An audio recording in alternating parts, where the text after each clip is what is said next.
Welcome to Strange Movie Things. We're glad you're here. If you're new to the channel, here's what we're all about: exploring those off-center plot patterns in movies, shows, and stories. So sometimes we decode, other times we follow stranger paths. If that's you, grab a drink, get comfortable, and let's dive in to today's episode.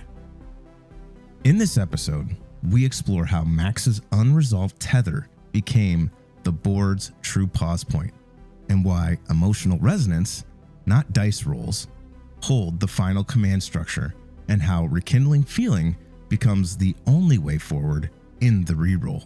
You see, the heart marks the board's emotional bottleneck, and the board we're talking about is that D&D board, that game in season 1 that took place with those young boys in that basement trying to win.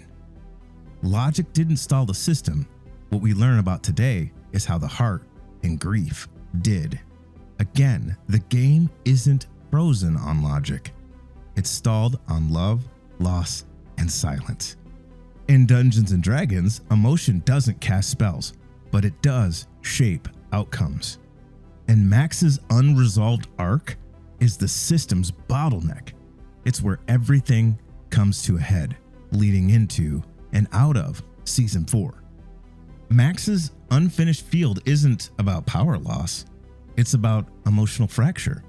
The protection spell failed because feeling froze. We see this throughout Stranger Things. Season 2 showed Will trapped by memory static, not just monsters. Season 3 exposed Eleven's vulnerability in emotional fields more than physical fields.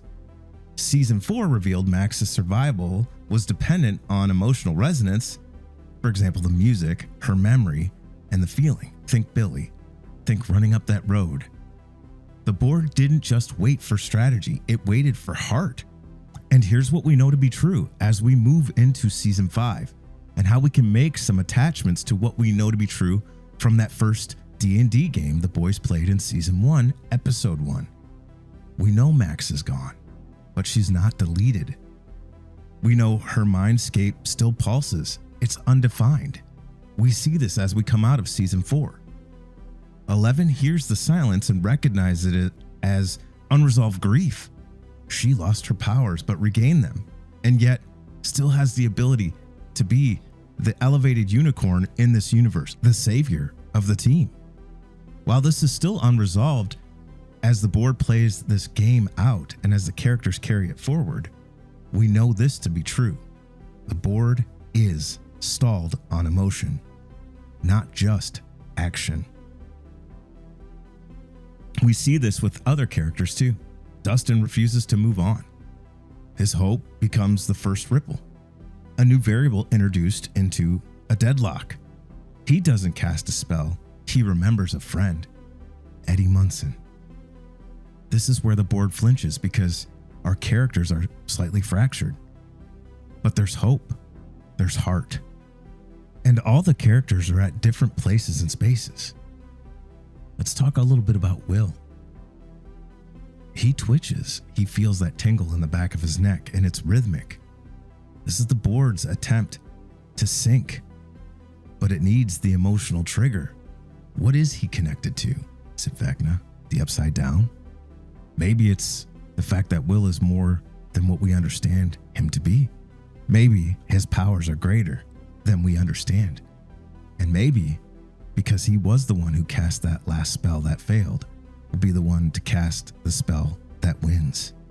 But it doesn't mean there isn't loss or emotion. 11 watches Max in memory. The candles flicker. Feeling is the only command left that the board understands. The party isn't broken. It's paused. The board is looking for something real, not from power, but pain. That's why the song rises next, because music isn't just ambience, it's ritual. The system stalled not from failure, but from feeling. Max remains unanchored, and the board won't move forward until she does. This isn't about defeating Vecna, It's about restarting the party's emotional sync. And that's why the song plays next. Because feeling, not fighting, becomes the next input. Season 5 can't finish until Max decides to return or refuses completely. You see, the heart equals emotional tether, not logical pathway, meaning we don't understand the order of the steps to complete this reroll, but it's happening in real time. Memory reacts to feeling, not facts. Restarting the reroll depends on emotional resonance, because the board isn't stalled by broken spells, it's stalled by broken hearts. Max's decision to anchor or stay lost will decide if Season 5's reroll finishes or fragments. Okay, so let's grab our rope back to the surface here and unpack a little bit of what we just watched. This episode moves slowly, not because the story ran out of steam, but because the system did. Everything in this episode is holding its breath. The pulse flickers, the lights dim, memories surface, but nothing moves forward. This is not a failure, it's a message. Max isn't gone, she's not dead, she's suspended, caught between inputs. Not because no one's trying, but because nothing that's being sent is landing. This whole episode shows us casting isn't about intensity, it's about alignment. And what everyone here is trying, in their own way, is to speak to the heart. Dustin, for example, looks for patterns. He watches the pulse rhythms, tracks the static, listens to the music loop, just like he did with the Christmas lights in Season 1, just like the coded Russian broadcast in Season 3. He's not dramatic, he's methodical. His heart is belief, belief in the system, belief in the signal. And he's right, the loop is still active, but the logic isn't completion, and the heart doesn't speak in Morris. Elle reaches through memory, not to control, but to connect. She stands in shared spaces, the void, the hospital, the fragments of Max that still echo. It's what she did in Season 2 with her mother, and in Season 3 with Billy. Her heart is presence, unforced, unguarded, a kind love that listens more than it speaks, and the system stirs, but faintly. Because presence without clarity isn't the signal either. Mike speaks from feeling, from love. He puts everything on the line again, just like in Season 4, when his words pulled Elle back. His heart is emotion, but this time it misses, not because it's false, but because love on its own doesn't always match the shape of what's missing. All of them are casting the heart. All of them are close.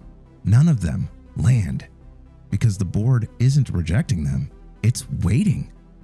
The spell that began in Season 4, the one that cracked open the boundary between life and death, memory and movement, is still active, still unresolved. And until someone speaks the heart in its true form, the game can't continue. That's why this episode felt stalled, because it is. The system is listening. It just hasn't heard the right note. This wasn't an episode about hope or loss. It was about tuning, about watching people almost connect, but not quite, because the heart isn't a feeling, it's a fit. And here's what this tells us about the reroll. The original spell, cast in grief, memory, and desperation, cracked something open, but it never closed. It began something too big for one moment to resolve. Now, the whole system waits in the gap. Max isn't gone. She's just unreturned. The signal isn't broken, it's incomplete. And what Season 5 is circling isn't a new battle. It's the moment when someone, maybe one of them, maybe someone else, finally speaks the heart clearly, truly, completely. And when that happens, the reroll will land, and she will come back. Well, friends, that's all for today's episode. I hope you enjoyed it. So much to unpack as we move this thing forward. Thank you for tuning in, and until next time, Strange Movie Things is signing out.